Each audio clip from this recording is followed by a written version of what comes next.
Shri Swami Sarupananji Maharaj, Shri Swami Vivekananji Maharaj, Shri Swami Asheshananji Maharaj, Dr. E. Shri Dharanji, Shri S. Setu Madhavanji,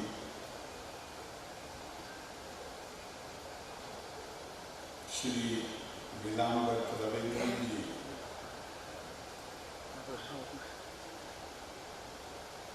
Advocate Dr. P. Krishnadasji, Shri K. Pankajashanji, प्रिय सहोदरी सहोदरन मारे एलावर्तु मेंडेरन।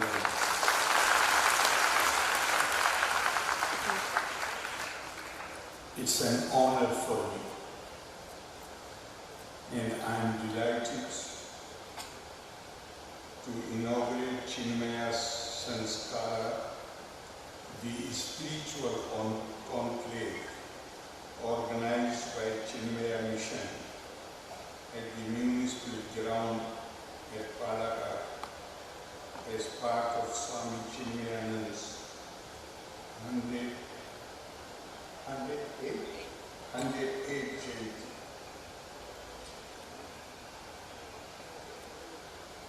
Let me first offer my humble pranams to the sacred memory of Pujya Gurudev Swami Chinmayananda, who lives on through his mission 3 decades after his Mahasamadhi. We remember how Swami Chinmayananda's scholarly lectures on philosophy had brought steadiness and confidence into minds of the seekers of truth all over the world. His interpretation of Srimad Bhagavad Gita, the song Celestial, was like a spiritual tonic to millions of minds. The contribution of Pujya Gurudev Swami Chinmayananda was in preserving and radiating the depth and brilliance of Vedanta across the globe, enabling millions of people to become happier citizens of the world by availing themselves of Vedanta's blessings. Today's program is organized here in the municipal grounds, where I presume the youngsters, they also use this as a playground. Such a ground reminds everyone of the football ground in Thiruvananthapuram, where Pujya Gurudev Swami Chinmayananda organized the first ever Gita Gyan Year in 1958.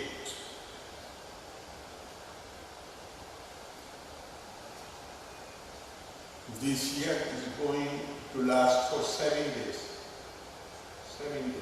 7 days. And the people of Palakkad will have the opportunity to listen to the discourses, lectures, talks by many sannyasis and scholars of Gita. They are the people and the international president of the mission, Shri Swami Sarupananji himself is present here. So I am reminded of what great Adi Shankar had said about these saintly figures. He said, Shanta Mahanto Nivasanti Santo Vasantaval Loka Hitam Charanta Tirna Swayam Bhima Bhavad Navam Janami Ahetu Nanya Apitarayanta. They are like the monsoon clouds who roam here and there for the welfare of people. So I feel this is a great opportunity for the people of Palakkad to benefit from their presence, from their talks and discourses. All the previous speakers have talked about the significance of Bhagavad Gita. The scripture surely belongs to us. We as Indians feel proud of the fact that this Upadesh was delivered by Lord on the soil of India. But the message in its content has a universal value.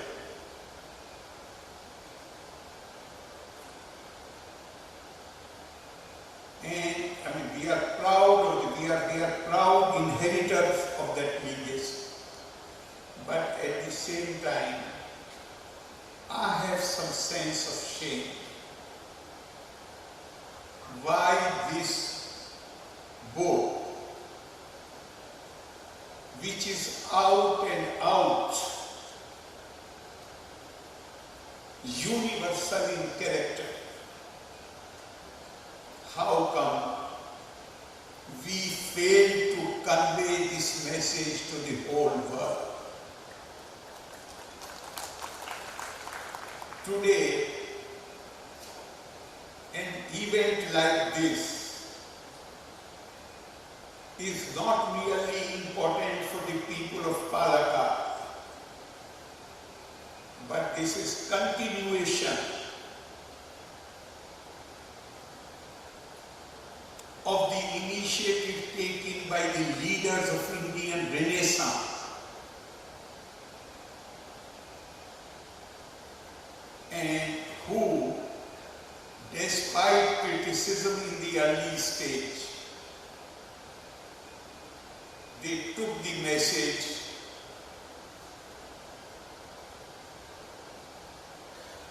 generally to the people. The first translation of Srimad Bhagavad Gita was done by Charles Wilkins, and commending the translation, Lord Warren Hastings, who was the Viceroy at that time, he had written with great prescience. He said, these are ringing words. When the British Empire is lost into oblivion, while its sources of wealth and prosperity are not remembered, this scripture, that is Srimad Bhagavad Gita, and the lessons it contains will continue to inspire millions of people of this world.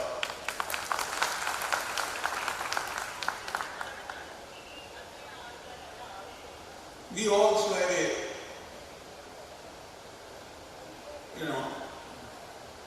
because we are talking about, Shri Dharanji mentioned that in every house there should be a copy of this book. so that we have easy access. So I am reminded of a small anecdote. When a young man who looked very sickly, pale, he went to Swami Vivekananda for his advice how to study Gita. Swamiji looked at him and told him, you will be nearer to God by playing football than studying Bhagavad Gita. What Swamiji meant was that he ought to improve his health, become strong in body and mind in order to imbibe into his life the profound message of Shri Bhagavad Gita. And this is how this anecdote has been explained. These are not my words. Somebody from Ramakrishna Mission, I don't remember the name, has written that obviously the boy was in Tamogun, and so as the Bhagavad Gita itself counsels, one must get over Tamogun, which is lethargy and lack of proper understanding, by cultivating Rajogun or activity or dynamism. Starting from that football field in 1958, moving through hundreds of stages all over the world, Swami Chinmayananda had inspired many young men and women to come out of Tamogun, of desperation, of doubt, mostly through the message of Gita. Like Swami Vivekananda, Swami Chinmayananda also had ability, this special talent to stun, to surprise his listeners with the remarks they would not expect from a sannyasi. But after shocking the audience, Swamiji would explain his position, the meaning of his remark. I recall a video clip of Swamiji that I saw recently, where he says, only rascals need religion. Good people don't need religion. Then he explains that the wicked people come to worthy Swamis because they are to be improved, and that religion is for dangerous people. But the end result is understanding about how religion transforms one's mind for the better. This remark of Swamiji, does it ring in your mind something which was said by Adi Shankar in his famous composition?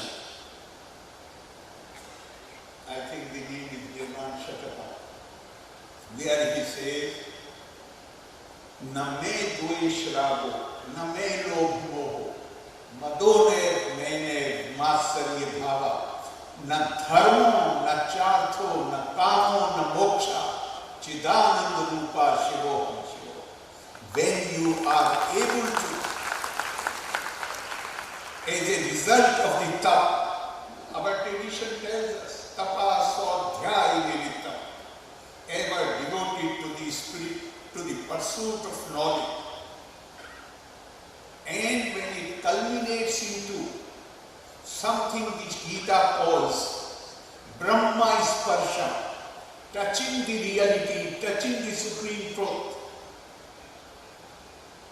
when you are able to develop that sambhav, samdrishti brahma, then you are no more in need. This is what Adi Shankar is saying. Na dharmo, na chartho, na kamo, na moksha. Even about moksha, then one does not care.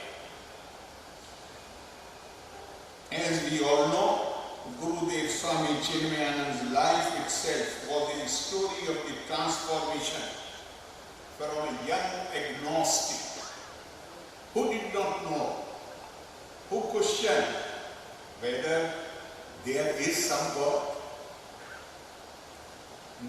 And in his younger days he was known as Balakrishna Menon, and then he transformed into an enlightened and realized soul. He was overconfident in his childhood and confident in youth. He often brooded on the meaning of life, and at the same time he dismissed anything. He dismissed the idea of accepting anything without question. Now one may have a different viewpoint, but this is exactly in accordance with the Vedantic tradition.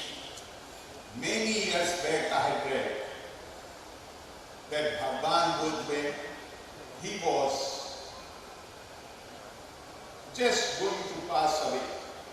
His disciples asked him, Bhagavan, give us some advice, last advice, so that we don't go astray. And he said, Apo Deepo Bhava. Be your own light. Further he said somewhere else, do not accept anything even on my authority. Later, I found that what Lord Buddha had told his disciples is actually part of a shlok of the Hon'ble. So, you have to find, Guru only gives sort of lamp candle in your hand, but you have to find your own path. That was the approach of Shri Pujya Swami Chinmayananda. No wonder as a student in Lucknow University, he became interested in the freedom movement and had to sacrifice his formal studies. I am saying formal studies. Later as a journalist, first at Bombay, then at National Herald in Delhi, a meeting with a renowned teacher, Swami Shivananda, and later with Bhagavan Shri Ramana Maharshi, inspired him to pursue his quest for the true meaning of life. What surprised him then was the hectic life of a sannyasi, whom he had once thought to be a lazy, jobless lot. Soon he found himself trekking the Himalayas and other holy places, and finally into the life of a sannyasi. Swamiji's spiritual wisdom was shaped by Swami Tapovan Maharaj, one of the most spiritually evolved Himalayan sage. Swamiji's interpretation of the immortal classic Bhagavad Gita was like what Lord himself did to the valiant but wavering warrior Arjuna through Gita Upadesh.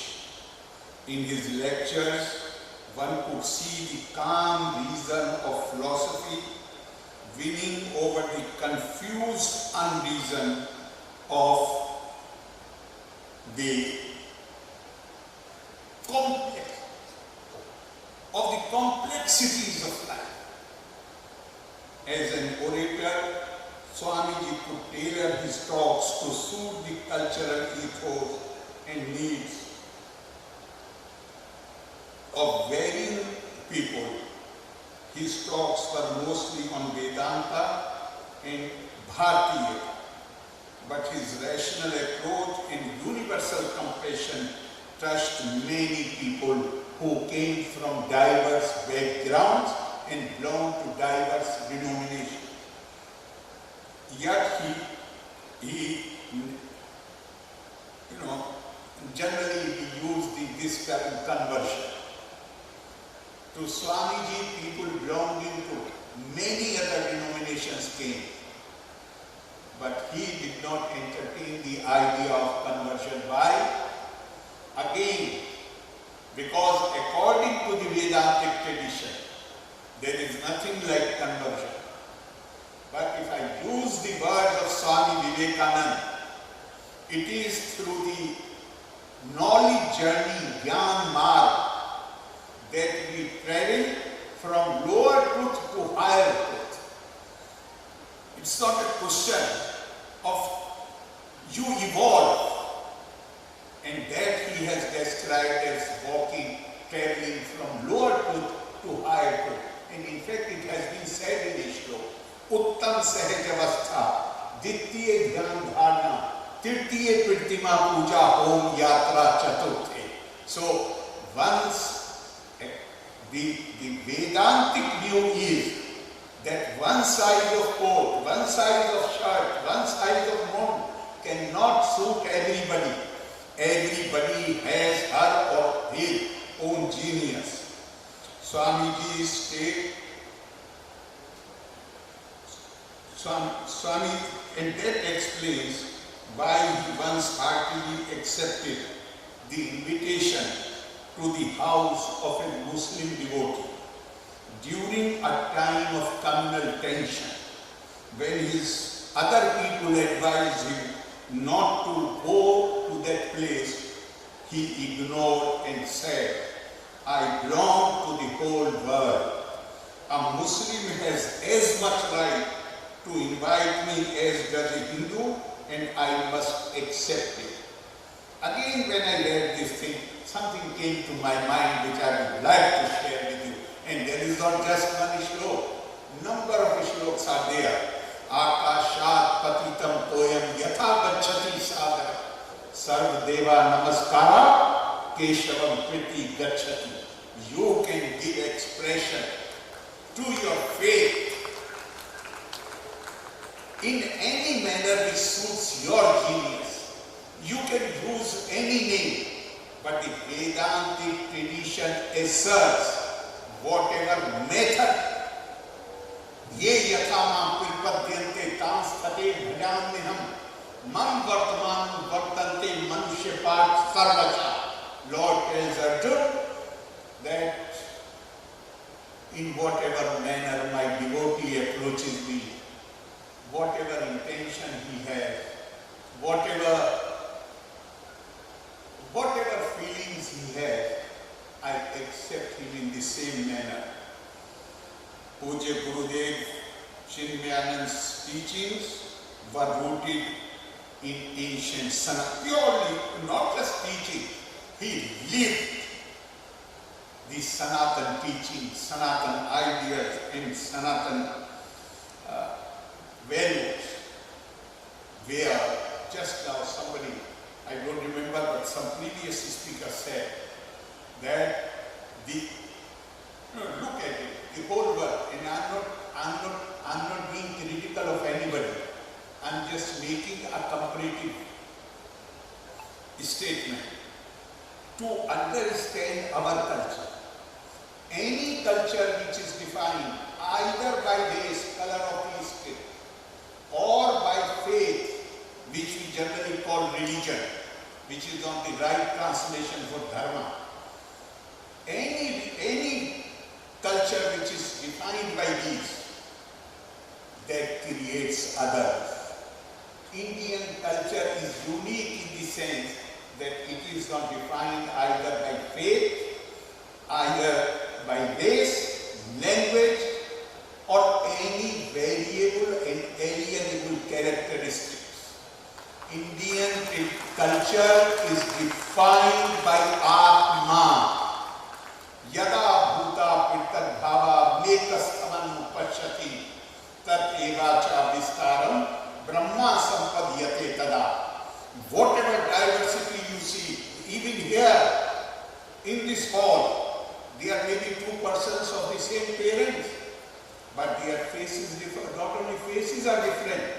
their taste may also differ. Their choice of colors may differ. So what we are being told by the Sanatana tradition, that all this, in fact Swami Vivekananda was asked this question, what is the purpose of life? Pursuit of happiness? He said, certainly not. Then what is the purpose? Purpose is pursuit of knowledge. And what is the purpose of knowledge? The purpose of knowledge is to develop the capacity to see the underlying unity behind apparent diversity. All this diversity which we see, it all has emanated from one source, and it will finally merge, dissolve into that source. So kama yata bahusyam pirjali. We all have come from the same source, and we shall dissolve into that source only. And Gita itself, those who are engaged in the pursuit of knowledge, those what we call Atma Vidya or Brahm Vidya, which provides you this capacity to see the unity behind diversity, then how those devotees behave or should behave. Gita, Srimad Bhagavad Gita itself explains that. It says, Adveshta sarva bhutanam metra karuna evacha nirmamo nirahankara sama dukha sukha chami santushta satatam yogi yatatma drana nishchaya Mai arpita mano buddhi ya mad bhakta same kri. One who has these qualities, one who looks at everybody with some drishti, one who has compassion, one who has netri, the sense of friendliness, is firm in his conviction, is engaged in the pursuit of the truth. Such devotees are dear to me. And then finally, I would say, I would like to quote a shlok from Gita, which Gurudev, Shri Chinmayananda has described in his commentary as one of the most important shlok of Gita,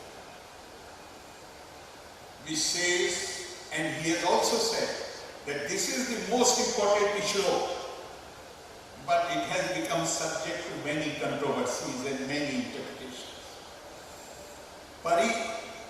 Sarv dharman paritiyajya man mam ekam sharanam virja aham tva sarva papebhyam moksha yayushmi ma shucha. Give up everything. And now Lord cannot ask you to give up dharma. But he is saying, Sarv dharman paritiyajya.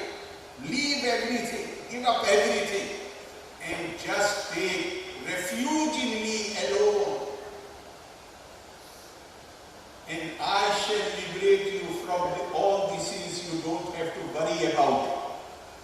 Elsewhere, in Srimad Bhagavad Gita, it has been said, Ananyas chinta yanto ma ye jana pariyupasate tesham nityabhi yuktana yoga chemam bahamyati. When I read the commentary of both these shlokas, what it actually says, according to Gurudev, and not just him, even others have, maybe that is not so lucid, but others have also said the same thing. That when these words are used, the purpose is that one, you take refuge in me. that one is one which is not different from others. That one is one in whom all others are to be seen.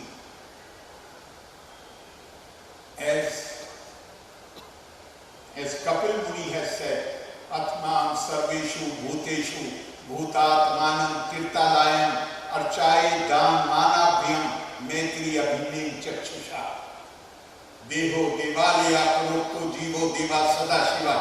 You have to treat every being as potentially divine. In each body, rather each body is the temple of that Paramatma. And Shiva in the form of Atma lives in this temple. The only thing is that Paramatma which lives in the form of Jivatma lives buried under the layers of Ahim. What is tapasya? What our sons tell us? They tell us to go for meditation, austerities, with single-mindedness, and remove those layers one by one, but it is a slow process. It does not happen immediately. It's a slow process. And when you are able to remove those layers of air, then the Paramatma which is there in the form of Jivatma, it starts manifesting itself, and when it starts manifesting itself, then you see nobody in this world as other. And that is the reason why I firmly believe, and we all believe, that Gita is not for one people only, not for one country only. Gita has a universal message, and if we follow that message, then we can have a new world order where nobody live in fear and nobody will apprehend that person can be exploited by others. Loka samasta sukhino bhavantu, Valre Nanni, Jai Hind.